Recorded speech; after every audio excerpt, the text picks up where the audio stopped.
Caros amigos, bom dia, sejam bem-vindos então a mais um episódio do Alex Crypto, o 1º de setembro, o primeiro, digamos assim, de uma nova época, depois de umas férias que terminaram, que desgraça tão grande, e depois desta pausa que gostei imenso, porque vi um país extraordinário como a Islândia e vi um vulcão, caramba, quem é que pode dizer que viu um vulcão? Não é toda a gente, seguramente. Portanto, eu tive a sorte de ter o vulcão ativo e fui vê-lo, extraordinário e de facto seguramente que é algo que eu nunca mais vou esquecer. Mas pronto, não é para isso que vocês, não é para isso que vocês vieram cá, para me vir falar sobre as minhas férias, mas sim sobre aquilo que está acontecendo no mercado. E o título do episódio é exatamente: será que estamos numa bear trap? Será que isto é uma armadilha?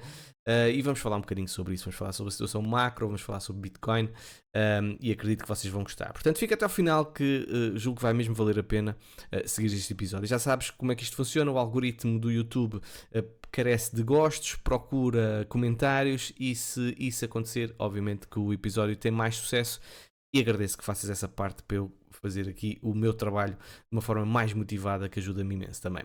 Bem, meus amigos, vamos então falar o sentimento. O sentimento está horrível, horrível, está tudo cheio de medo. Eu acho que não é medo, sinceramente. Eu acho que já estamos a entrar naquela fase de epá, já quer lá saber, não é? Já estou tão farto disto, já não olho para o gráfico, já estou cansado desta lateralização. Não é nada que eu já não tenha sentido no passado, não é nada que eu já não tenha visto no passado, com o passar do tempo nós ficamos um bocadinho mais imunes a esta lateralização, mas foi algo que eu vos tinha falado. O Bitcoin subiu de uma forma muito expressiva e é normal ter um período de acalmia que poderia demorar meses, e ainda pode demorar meses, mas eu acredito que nós vamos ter volatilidade brevemente. Portanto, paciência, meus amigos. A paciência é uma grande virtude e seguramente vai recompensar aqueles que são mais pacientes. Como eu disse aqui, período de alta volatilidade pode estar a chegar para Bitcoin e alguns indicadores apontam para isso. Um deles é a desaceleração de fluxos líquidos de capital para Bitcoin. Nos últimos meses, 89% dos dias do mercado em alta apresentaram níveis mais elevados de fluxo do que na semana passada, indicando um enfraquecimento da atividade. Os volumes de liquidação de futuros de Bitcoin caíram para níveis não vistos desde fevereiro de 2022. Reflete assim uma diminuição no apetite pela especulação e mercado mais focado em spot, dizem os dados da Glassnode. É verão, portanto há claramente um afastamento dos mercados, e está tudo na expectativa do que é que vai acontecer com este início desta inversão aqui, deste gráfico das taxas de 10 anos a 2 anos. Como vocês estão a ver, esta relação entre estas duas taxas, por norma, quando há um momento de subida, começamos a atingir esta faixa verde, e esta faixa verde surge quando acontece uma recessão. Portanto, o medo permanece, que nós tenhamos uma recessão e que os mercados corrijam de uma forma muito expressiva, mas por norma a recessão não tem acontecido até nós atingirmos estes valores entre 0.5 a 0.9. Portanto, muita atenção, vamos ver o que é que vai acontecer. Toda a gente está a precificar uma descida das taxas de juros por parte do Fed. Já nem é se vai haver ou não, portanto ele basicamente já disse que vai haver um corte das taxas de juros. A questão é saber se vai ser apenas 0.25%, 70% dizem que sim, ou 0.5%, 30% dizem que sim. Eu acho que 0.5% é muito agressivo, acho que não seria bom para os mercados e dar um sinal de pânico sem qualquer justificação, até porque nós podemos ver aqui, peço desculpa, é aqui, até porque nós podemos ver aqui que o GDP, digamos assim, o produto interno bruto americano, está a crescer mais do que o previsto. A previsão era 2.8%, passou de 1.4% para 3%, mais do que duplicou.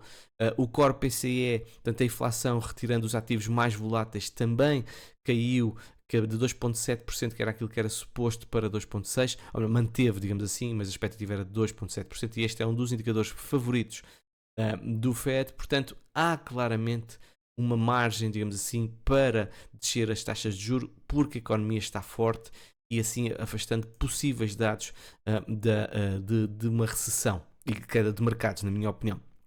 Porque se nós recordarmos o que aconteceu na última descida das taxas de juros, por exemplo, em Bitcoin, e também já mostrei nos outros ativos, Bitcoin corrigiu de uma forma expressiva e é esse efetivamente o receito. Mas, ao contrário do que está a acontecer agora, reparem bem, isto é a inflação, nós estamos a ter um baixo mais baixo, ou seja, estamos com uma tendência, e é evidente uma tendência mais de baixa do que subida, enquanto que em 2018, 2019, nós tínhamos uma tendência de alta da inflação e que depois levou então a esta queda muito, muito expressiva, então depois ao crash de Covid, uma situação claramente atípica. Portanto, há aqui uma diferença que eu espero que assim se mantenha. Evidentemente que eu não tenho nenhuma bola de cristal, e dizer que, reparem bem, isto aqui é os dados exatamente do GDP, e quando nós tivemos os crashes de 2008, 2009 e o crash de 2020, 2021, reparem, nós não tínhamos o produto interno bruto a níveis de 3%. Reparem, estava aqui mais ou menos aqui 0,5%, apesar de em 2008, no final de 2008, nós tivemos uma subida chegou aos 3%, mas, por exemplo, aqui, quando foi a situação do crash Covid, que antecedeu o crash Covid, nós tivemos durante imenso tempo 2%, e nós, neste momento, tal como eu acabei de dizer, estamos com um crescimento a rondar os 3%, que é bastante bom. Portanto, muita atenção a este crescimento. Atenção a isto, se o crescimento começar a cair, certo? Com a descida das taxas de juros, ao mesmo tempo será efetivamente um mau sinal, e aí sim poderemos caminhar para uma possível recessão. Até prova em contrário, o crescimento americano está saudável, portanto vamos obviamente manter essa perspectiva mais bullish, e que isto pode ser de facto uma bear trap, digamos assim, neste caso do mercado, no mercado das criptomoedas. Evidentemente que há sempre notícias negativas, há sempre fatores de possível pressão de venda de Bitcoin. Fala-se aqui da Mt. Gox e governo americano, que podem introduzir cerca de 15 bilhões em Bitcoin, 15 bilhões de dólares em Bitcoin em pressão de venda, e efetivamente seria uma pressão de venda significativa. Mas lembrar que, por exemplo, Donald Trump já disse que não vai vender qualquer BTC, e sinceramente, tendo em conta que faltam tão poucos meses para as eleições americanas, não faz sentido, na minha opinião, estar a vender ativos detidos, digamos assim, pelo governo americano. Mas isto é a minha forma de ver as coisas, não quer dizer que eu esteja certo. Bitcoin, se a gente analisar o gráfico de BTC, tirando o gráfico normal e passando aqui pelas velas de renco, nós podemos ver exatamente isso, que Bitcoin continua a estar, e já não faço episódios há algum tempo, está um bocado encravado. Bitcoin está a lateralizar, e desde que nós não percamos esta zona aqui dos 56 mil dólares, eu acho que sinceramente é um range, digamos assim, não é agradável, mas não é de red alert e de risco muito, muito, muito grande. Portanto, vamos continuar a olhar para isto de uma forma tal como é, uma lateralização, e não deduzirmos algo errado. Mesmo que nós tenhamos uma queda, agora vamos pensar o pior, ok? Se vocês fizerem uma análise de zoom out, uma análise, por exemplo, mensal, reparem bem o que é que está aqui a acontecer. Mesmo que nós tivéssemos uma queda à zona aqui dos 50 mil dólares, 48 mil dólares, era uma zona de resistência anterior em março de 2022, que queria ser virada para suporte. E reparem bem, nós tivemos aqui este baixo, obviamente, do fundo do mercado, dos 15 mil dólares, e depois fizemos um baixo mais alto na zona aqui dos 25 mil dólares, e não fizemos outro. Portanto, estava a dever, Bitcoin estava a dever fazer um novo baixo mais alto. A questão é saber onde é que ele vai ser feito, mas toda a estrutura é uma estrutura bastante bullish, bastante saudável para Bitcoin, até prova em contrário, e não posso ignorar isto que está a acontecer. Isto é um magnífico cup and handle, como vocês podem ver, é uma das estruturas mais bullish para a BTC, mesmo que no curto prazo não tínhamos tido uma vela mensal tão bullish como eu gostaria de ter, acima dos 60 mil dólares, acima dos 62 mil dólares, tal como, por exemplo, o meu indicador aqui indica que era importante estarmos acima dessa VWMA e das Moving Averages aqui principais que eu tenho aqui assinaladas, mas numa perspectiva macro estamos ainda apenas e só dentro de um range muito chato, que pode de facto criar uma estrutura muito bullish para os próximos meses, para os próximos anos. Evidentemente vai depender da situação macroeconómica, como eu falei anteriormente. Continuo a manter a minha posição, desde que nós estejamos abaixo aqui dos 2,13 trilhões de dólares. Acredito mais numa retração prolongada. Aliás, é o que está a acontecer, portanto não está a bater certo esta análise. E máximos históricos só para 2025. Se por acaso voltarmos cá para cima, então acredito que sim, podemos ter máximos históricos ainda em 2024. Mas está a acontecer algo, meus amigos, que nós precisamos de ter em consideração. Reparem bem, BlackRock neste momento já tem 347 mil bitcoins em apenas 9 meses, ok? Temos também níveis nunca vistos ao nível da acumulação por parte aqui das baleias, como vocês podem ver aqui este pico extraordinário que aconteceu. Diz aqui as baleias de Bitcoin estão a acumular em níveis nunca vistos antes. Este tipo de investidor sabe exatamente o que está a fazer, possui informações privilegiadas, movimento ao mercado, eles estão a acumular por uma razão. Isto é dito por este senhor Santino, a Crypto. E também dizer, por norma, as baleias posicionam-se muito na plataforma Bitfinex e reparem bem, está claramente em posicionamento de long, e isto só aconteceu quando Bitcoin atingiu os 15 mil dólares e quando nós tivemos no final de agosto de 2023, foi mais ou menos nesta fase em que nós tivemos o fim, digamos assim, deste período de lateralização também muito prolongado. Portanto, o que é que isto significa? Significa que, apesar daquilo que está a acontecer com o preço, apesar desta exaustão do mercado, há posicionamento estratégico dos grandes players em Bitcoin. Isto é um sinal claramente bullish, é um sinal que nós não podemos estar a ignorar. E entre capitular, se a escolha é entre capitular ou ficar do lado do grande capital, eu sinceramente, pessoalmente, prefiro obviamente ficar do lado do grande capital. E quem não está no mercado, obviamente que pode esperar por uma confirmação, mas para quem já está e acumulou mais lá em baixo, sinceramente é preciso ter paciência, que é algo que falta a muita gente, infelizmente, nos mercados. Portanto, vamos manter essa mesma estratégia, na minha opinião, é a minha estratégia, não é aconselhamento financeiro, mas esperar por melhores dias. Caso o preço caia, obviamente que eu já tenho o meu plano traçado, a minha comunidade privada já sabe o que é que eu vou fazer, mas estou preparado também para isso. Bem, vamos falar sobre outras notícias que eu acho que também foram importantes. Como vocês sabem, o CEO de Toncoin foi... o CEO de Telegram foi recentemente detido e já foi libertado também, mas as acusações feitas foram muito graves. Estamos a falar de acusações de tráfico de droga, fraude organizada, distribuição de conteúdo pornográfico envolvendo menores, etc, etc. Portanto, são acusações mesmo muito graves.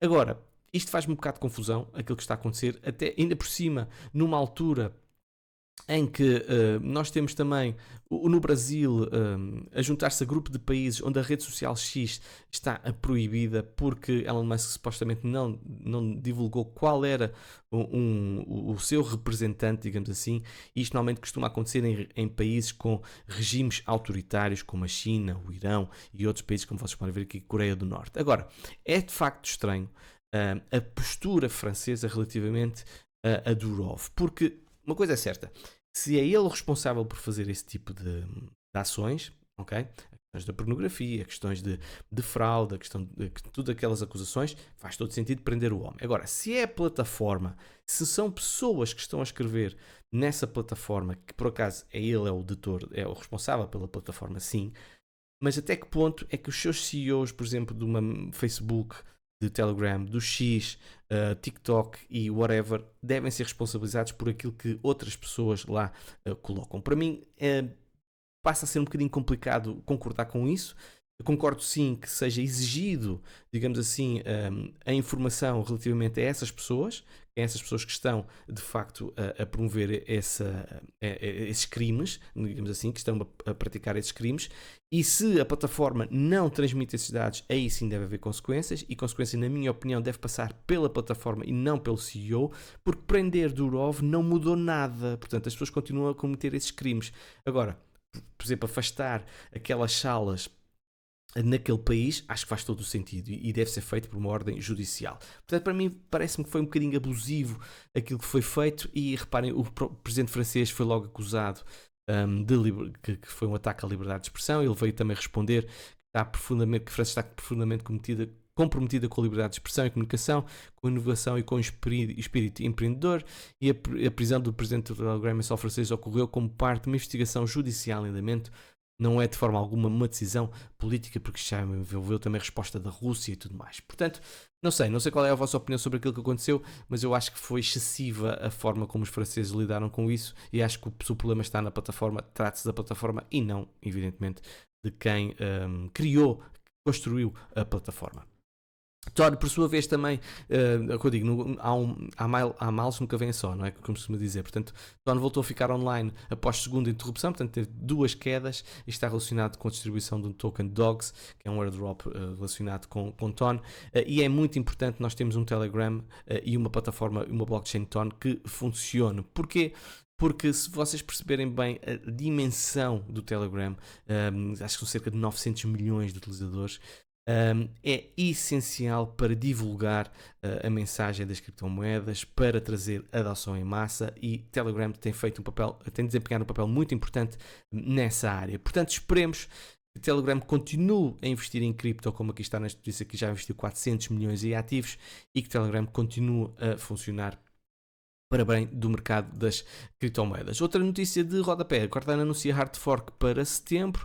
Portanto, a atualização de Shank faz parte da era Voltaire e a última das 5 eras, e o foco das eras anteriores foi na infraestrutura da rede, mas a era Voltaire terá como foco a governança e evolução de Cardano. Para isso, a nova era vai fornecer todas as propriedades necessárias para transformar Cardano em um sistema autossustentável. Portanto, notícia relevante para quem detém Cardano no seu portfólio. E Ethereum, meus amigos, o que dizer de Ethereum? Tem sido uma desilusão atrás de desilusão, e uma das últimas desilusões é a postura que a Fundação Ethereum tem tido, em que, apesar de que foi obrigado até a justificar o porquê de estar a vender novamente e a despejar novamente Ethereum. Foram 34 mil Ethereums que foram despejados no mercado, e diferentes personalidades começaram a questionar os gastos e os interesses da própria instituição, da própria fundação Ethereum.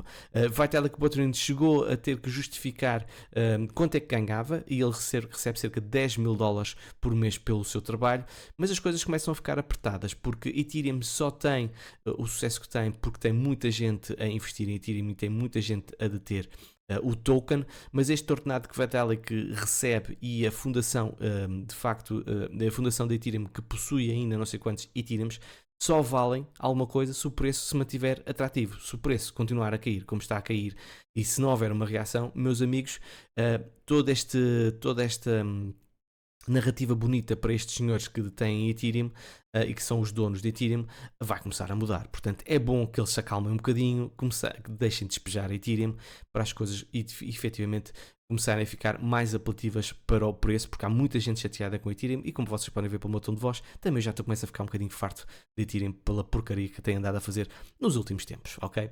Bem, meus amigos, espero que tenham gostado deste episódio. Já sabem, comentem, deixem um gosto, que ajuda efetivamente o canal a crescer, e vemos numa próxima. Beijinhos e abraços, até lá.